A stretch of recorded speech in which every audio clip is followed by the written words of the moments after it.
السلام عليكم ورحمة الله وبركاته دمان با صحابته ku xidhan NMBU soo dhawaada hadii aad nagu cusub tahay please subscribe noo saar hadii aad hore noola joogteen soo dhawow fiidiyoogana dhamaysa insha Allah si aad u heshid faa'iidadiisa maanta maxaan idin wadnaa walaalahay ka qaaligan jecelnay maanta waxaan wadnaa xinna aad u qurux badan ku soo dhawaada saan u marinayna insha Allah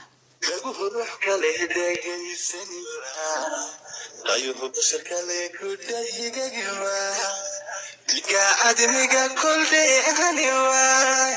qorraxda dhalana ku waagadiga lagu ruux kale hidageysaniwa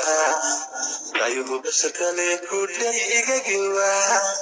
diga admiga kulde haniwa qorraxda dhalana ku waagadiga afkii luniga dararuniwa murdana dabarkii dhulkii qabuwa ibnuhu erbilan marlaydihiwa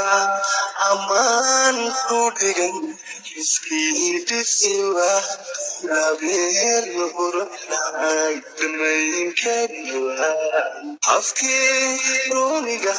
dararuniwa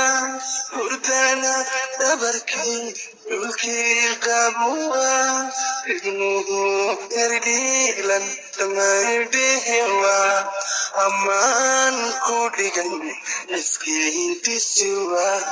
labeel qurxay dhamayinkadiwa abka durmaya bigadimiwa kalsoonida dheer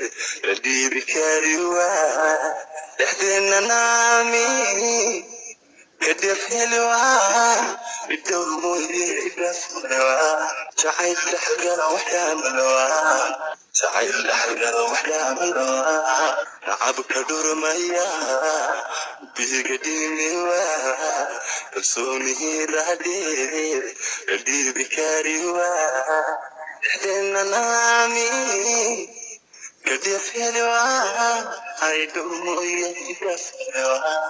jacayl dhexgala waxdaamalwa jacayl dhexgala waxdaamalwa qofku dheeliya dhaqaaqi kariwa martaa kala dhiman dhanka amariwa naftii dhafta kale marnaba cadaywa awadnaha darsan isdiib ulanwa qofku dheeliya dhaqaaqi kariwa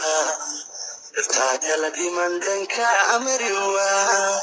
naftii dhafta kale marnaba cadaywa wadnaha darsan isdiib ulanwa abanka jilkana udadiciwa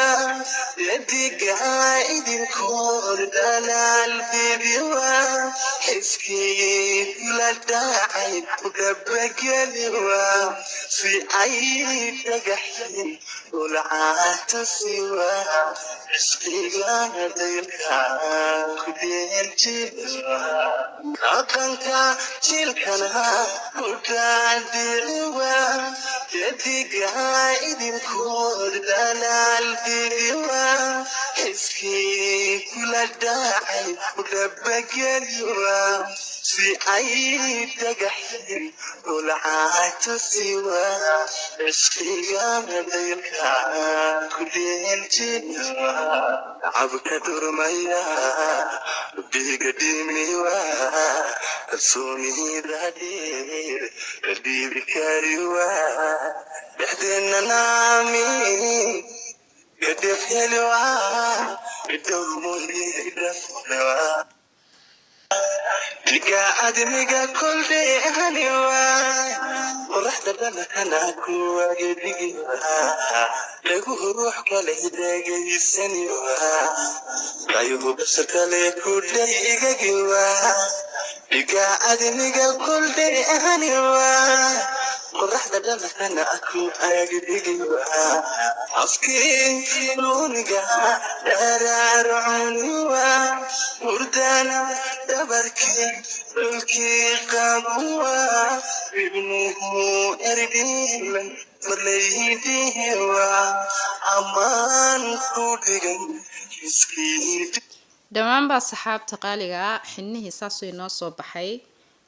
aad arkaysiina quruxda badan waana xina fudud oo qof kasta sameyn karayo waxaan ugu talagalnay inay ka faa'iideystaan hooyooyinka iyo hablaha oo sidaa u mariyaan insha Allah